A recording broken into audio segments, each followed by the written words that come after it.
Representatives Chel Jokno at Laila de Lima susuportahan si Congressman Marcelino Libanan bilang Minority Leader sa 28th Congress. Wala dyan sa Kongreso mga kabrigada, Brigada Haji Camino, ibrigada mo! Brigada Live Report. Formal nang inendorso ng koalisyong binubuo ng Liberal Party members sa Kamara si 4-piece party list Representative Marcelino Libanan bilang leader ng minorya. Batay sa Manifesto of Support na nilagdaan ng Akbayan, mamamayang liberal at iba pang kongresista, binanggit nila ang integridad, legislative competence at commitment ni Libanan sa serbisyo publiko na dahilan ng endorsement.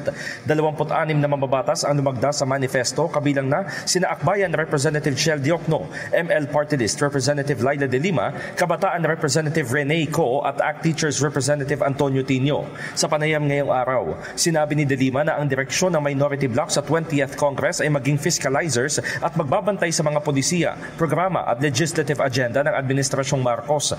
Pero nilinaw ni De Lima na hindi naman sila magsisilbing obstructionists, kung saan kung kailangan suportahan ang magagandang programa ng gobyerno ay kanilang gagawin.